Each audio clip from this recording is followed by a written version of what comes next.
नमस्कार, मैं अशोक कुमार पांडे और स्वागत है आपका टीसीएच पर। कतर ने जो कहा है बिल्कुल वही कहा है। जो बात कल मैं आपसे बता रहा था मैं उस पर बात करूंगा, लेकिन आज मैं दो तरह के लोगों को शुक्रिया कहना चाहता हूं। पहले तो उनको जो आकर लिखते हैं फर्स्ट कमेंट।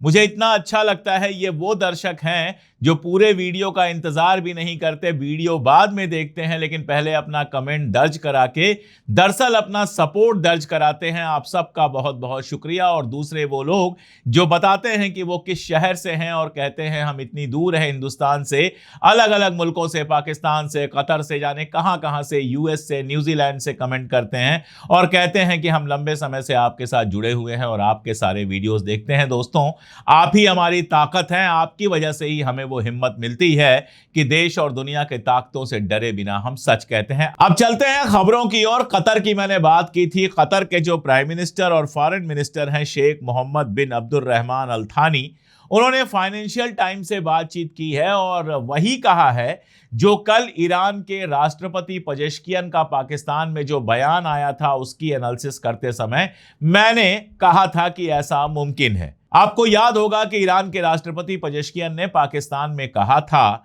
कि अरब मुल्कों के साथ मिलकर, वेस्ट एशिया के मुल्कों के साथ मिलकर हमको एक साझा ताकत बनना होगा। और जिन मुल्कों का नाम लिया था उनमें सऊदी अरबिया भी शामिल था, उनमें कतर भी शामिल था, इजिप्ट भी था, तुर्की भी था। नाम अगर नहीं लिया था तो यूएई, बहरीन और कुवैत जैसे मुल्कों का नहीं लिया था जो इजराइल के कुछ ज्यादा ही करीब जा चुके हैं, जिन्होंने अब्राहम अकॉर्ड वगैरह कर लिया है। बाकी सबका उन्होंने नाम लिया था।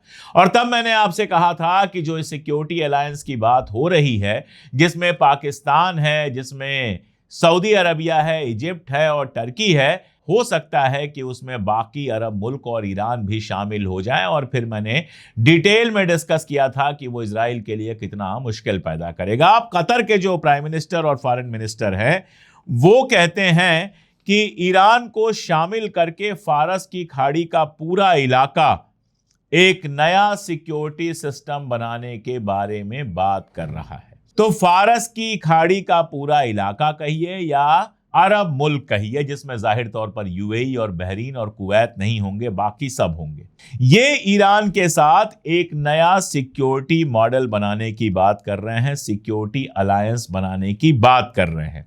यानी उंगलियों पे गिन लीजिए ये मुल्क कौन से होंगे, अगर जिसकी तरफ कतर इशारा कर रहा है।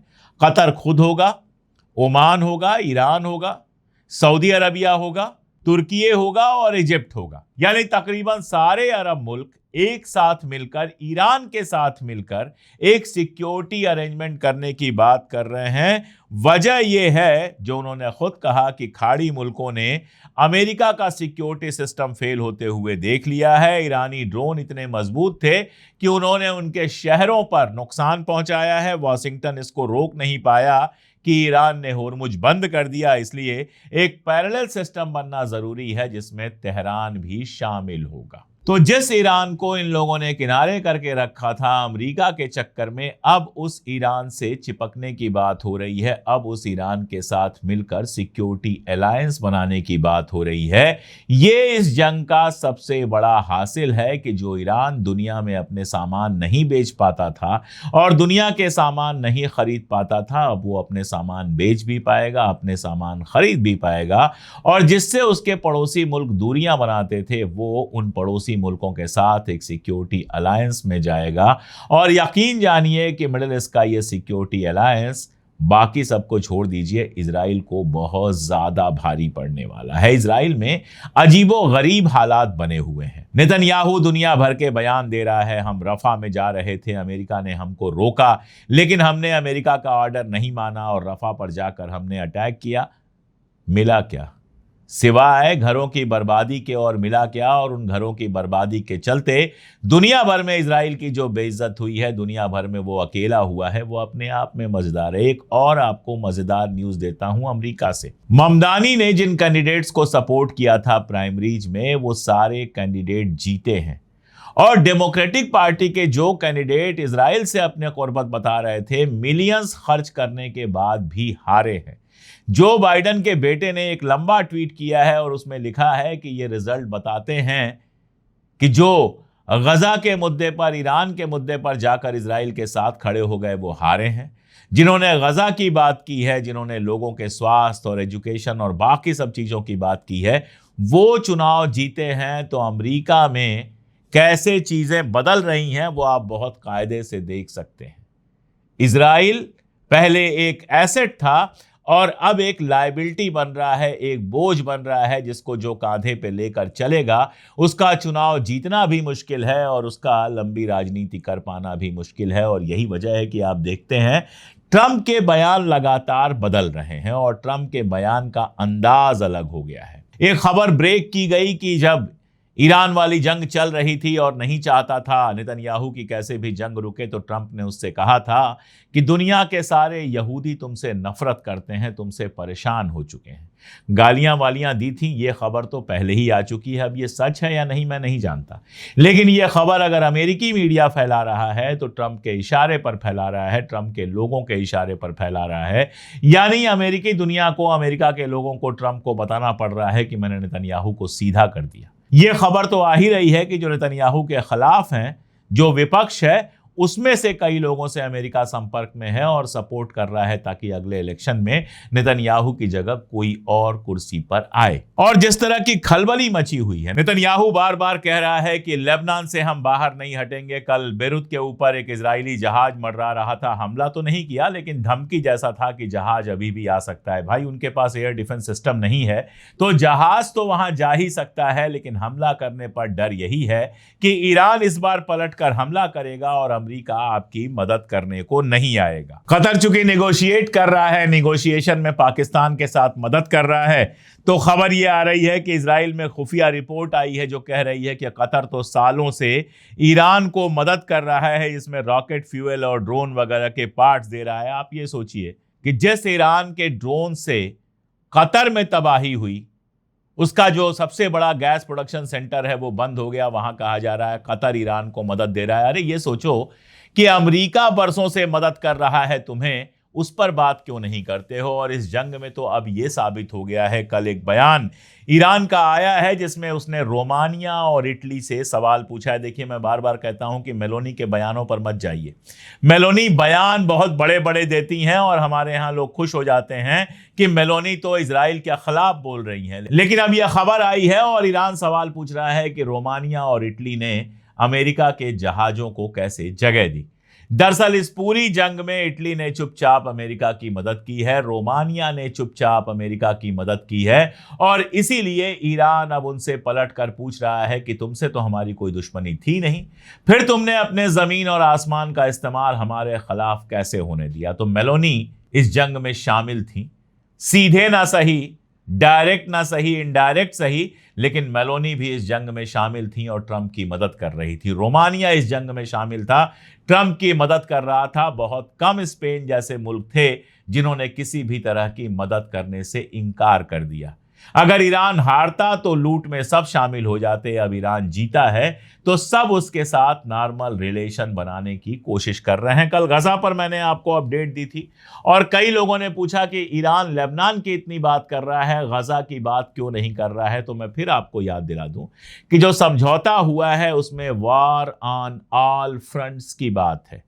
जितने मोर्चों पर जंग चल रही है, हर मोर्चे पर जंग रुकवाने की बात है और उसमें गजा भी शामिल है। ईरान के जो सीनेट के अध्यक्ष हैं, संसद के अध्यक्ष हैं, चीफ हैं मोहम्मद बागेर कालिबाफ, उन्होंने कहा है, अभी कल उनका बयान आया है कि फलस्तीन मुद्दे को सुलझाए बिना वेस्ट एशिया में कोई भी सुरक्षा स्थापित नहीं हो सकती। वेस्ट एशिया में हमेशा जंग के आसार बने रहेंगे। और जो उन्होंने कहा है वो बहुत बड़ी बात है। उनका कहना यह है कि जितने फलस्तीनी हैं, चाहे वो मुसलमान हो, ईसाई हो या यहूदी हो, लेकिन मूल रूप से फलस्तीनी हो, फलस्तीन की जमीन पर पैदा हुए हों, फलस्तीन की जमीन पर उनके पुरखों की लाश दफन हो, ऐसे जो मूल निवासी हैं, जो वहीं के रहने वाले हैं, उनका चाहे धर्म कोई भी हो, चाहे ईसाई हो, चाहे मुसलमान हो, चाहे यहूदी हो, उनका एक जनमत संग्रह होना चाहिए, उनकी वोटिंग होनी चाहिए और उनकी वोटिंग से वहां पर फलस्तीन मुल्क बनना चाहिए, ये बात उन्होंने कही है। यानी जो बाहर से आए हैं उनको चला जाना चाहिए। और आप जानते हैं कि इजराइल में सबसे ज्यादा गुंडागर्दी जो करते हैं वो सारे के सारे बाहर से आए हैं। नेतन्याहू के खानदान पोलैंड से आया है, बेन ग्विर का खानदान इराक से आया है, और ऐसे ही अलग अलग लोगों के बारे में मैं आपको पहले भी बता चुका हूं। तो कालिबाफ कह रहे हैं कि वहीं के लोग हों, वो वोट दें और वो फैसला करें कि फलस्तीन मुल्क कैसा होगा और कौन उसका लीडर होगा। यानी इजराइल के वजूद तक से इनकार कर रहे हैं।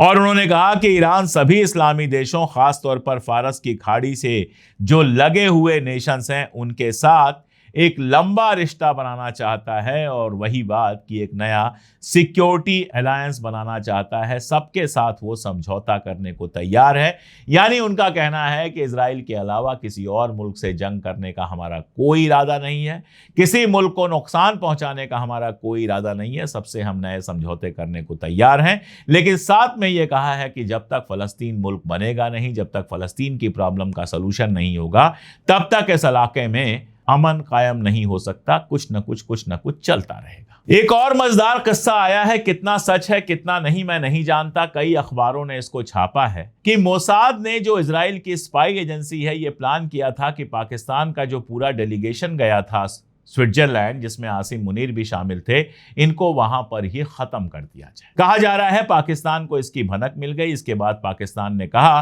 कि यह करने का मतलब होगा कि पाकिस्तान तेल अवीव के ऊपर सीधा अटैक करेगा और तेल अवीव को खत्म कर देगा। जिसके बाद मोसाद ने यह प्लान वापस ले लिया। अब यह प्लान था कि नहीं था, कहानी है, पाकिस्तान बढ़ा चढ़ा कर बता रहा है, मैं नहीं जानता। हालांकि मोसाद कुछ भी प्लान कर सकता है, किसी भी जमीन पर किसी को भी मार सकने का दावा करने वाला है मोसाद, तो वो कुछ भी प्लान कर सकता है। और जिस तरह का मैंने आपको बताया कि इजराइल में पागलपन है, जैसे एक मिनिस्टर ने कहा कि अगर अमेरिका ऐसी ही नीतियों पर चलता रहा, ऐसी ही पॉलिसीज पर चलता रहा, तो अमेरिका को हमारे खिलाफ होना पड़ेगा और हमसे टकराव हो सकता है। टकरा कर देखो अमेरिका से क्या हाल होता है।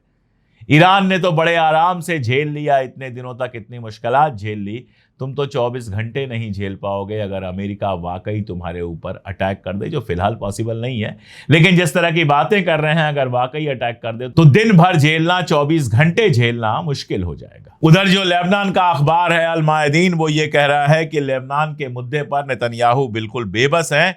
वो चाहते तो बहुत हैं, दावा भी बहुत कर रहे हैं कि हमारी आर्मी वापस नहीं होगी, लेकिन सारे इशारे इस तरफ हैं कि आर्मी को वापस लाने की तैयारी है। अमेरिका का जो प्रेशर है उसमें उनको वापस करनी पड़ेगी अपनी आर्मी। और इन सब के बीच एक बहुत मजेदार बात है, कहा यह जा रहा है कि इजराइल कैसे भी एक नई जंग शुरू करना चाहता है। एक और मिनिस्टर हैं, लिकुड पार्टी जो नेतन्याहू की पार्टी है उसके मिनिस्टर हैं, अमिचाई चिकली, उन्होंने कहा है कि ईरान की तुलना में एर्दोगन का तुर्की और अल शारा का सीरिया अब कहीं ज्यादा खतरनाक हो गए हैं। यानी सीरिया या फिर टर्की पर अटैक करने की बात है। और जब वो ये बात कर रहे हैं तो मैं आपको ट्रंप का कल का बयान दिखा दूं। ट्रंप से कल काफी कुछ पूछा गया, उसमें उन्होंने एक प्रेस कॉन्फ्रेंस, वो रेगुलर करते हैं, अपने वाले की तरह प्रेस कॉन्फ्रेंस से भागते नहीं हैं, तो एर्दोगान के बारे में उन्होंने कहा कि वो मेरा दोस्त है और युद्ध से जानबूझकर एर्दोगान ने खुद को दूर रखा। अब आपको लगेगा कि दूर रखने का मतलब यह कि वो अमेरिका के साथ नहीं गया, नहीं, आगे वो बहुत साफ बात कर रहे हैं कि चूंकि इजराइल के वो खिलाफ हैं इसलिए ईरान के साथ वो युद्ध में जा सकते थे, यानी ईरान के साथ मिलकर इजराइल पर अटैक कर सकते थे। लेकिन चूंकि एर्दोगान मेरे दोस्त हैं इसलिए उन्होंने इजराइल के ऊपर अटैक नहीं किया। तो एक बात अमेरिका ने क्लियर कर दी कि एर्दोगान फिलहाल ईरान पर अटैक के लिए बिल्कुल तैयार नहीं थे। ईरान के साथ मिलकर वो इजराइल पर अटैक कर सकते थे। अब कर सकते थे, नहीं कर सकते थे, क्या प्लान था मैं नहीं जानता। लेकिन इस बयान का मतलब यह है कि ट्रंप कह रहे हैं कि इजराइल को एर्दोगान से भी खतरा है। अगर इजराइल बदतमीजी करेगा तो एर्दोगान उसके ऊपर हमला कर सकता है। अब इसके आगे आप देखिए, रिपोर्टर ने उनसे पूछा कि तुर्की को F-110 जेट इंजन और F-35 लड़ाकू जहाज चाहिए, क्या आप तुर्की के लिए गिफ्ट लेके जा रहे हैं? दरअसल नाटो की मीटिंग है और ट्रंप ने यहां तक कहा कि अगर कहीं और मीटिंग होती तो मैं नहीं आता, लेकिन एर्दोगान मेरा दोस्त है, वो बुला रहा है तो मैं इस मीटिंग में जाऊंगा। और कई लोगों को लगता है कि तुर्की उन्होंने कहा नहीं, लेकिन मतलब ये था कि चूंकि यूरोपीय मुल्क नहीं है तो वो नाटो का मेंबर होते हुए भी मेंबर नहीं है, लेकिन ऐसा नहीं है, वो नाटो का इंपॉर्टेंट मेंबर है। और उन्होंने कहा कि मैं ऐसा ही करूंगा, यानी कि वो तुर्की के लिए F110 जेट इंजन और F-35 जहाज लेके जा रहे हैं। आप जानते हैं तुर्की को किसी और से खतरा नहीं है, सिर्फ इजराइल से।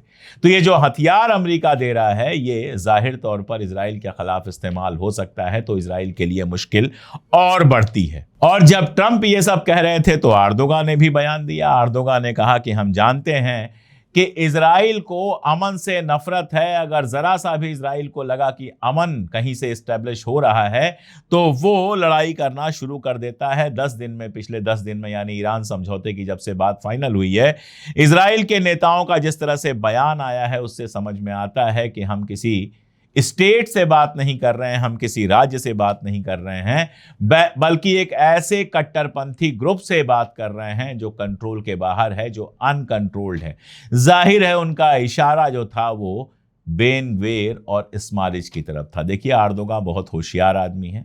अर्दोगान खुद बहुत कट्टरपंथी पार्टी से आते हैं, खुद उन्होंने तुर्की में कट्टरपंथ को इस्टेब्लिश किया है, लेकिन होशियार इस मामले में है कि सबसे बना कर रखते हैं। जब गजा से जंग चल रही थी तो इजराइल को आराम से तेल पहुंचा रहे थे, लेकिन जब ईरान से जंग हुई तो मुझे लगता है कि काफी दिनों तक तौलते रहे वो कि इधर जाऊं कि उधर जाऊं, दुश्मनी कहीं बढ़ न जाए ज्यादा। और फाइनली उन्होंने किया तो कुछ नहीं, लेकिन अपनी जमीन का इस्तेमाल नहीं होने दिया, नंबर 1, और दूसरा ईरान के फेवर में कुछ बयानात जारी किए और लगातार पाकिस्तान और इजिप्ट के साथ और सऊदी अरबिया के साथ मिलकर सिक्योरिटी अलायंस बनाने की बात करते रहे। अब इस अलायंस में ईरान भी अगर शामिल हो गया तो कल मैं बहुत डिटेल में बात कर चुका हूं कि क्या क्या हो सकता है। तो कुल मिलाजुलाकर यह है कि इजराइल मिडिल ईस्ट में तो बुरी तरह से अकेला पड़ ही गया है। फिलहाल यूएई वगैरह का कोई नया बयान नहीं आ रहा, दुनिया में भी बुरी तरह से अकेला पड़ता जा रहा है। ये जंग सब मिला जुला के इजराइल को बहुत भारी पड़ी है। इसीलिए इस जंग के क्या नतायज हैं, क्या रिजल्ट्स हैं, उनको अभी समझना मुश्किल है। 6 महीने बाद समझिएगा कि इस जंग के असली नतायज क्या हैं, असली रिजल्ट्स क्या हैं। बेहद इंटरेस्टिंग होगा अगले 6 महीनों में मिडिल ईस्ट का सारा खेल। और मैं आपसे जुड़ा ही हूं, लगातार अपडेट करता रहूंगा। आप भी हमारे साथ जुड़े रहिए। आज के लिए इतना ही, बहुत शुक्रिया।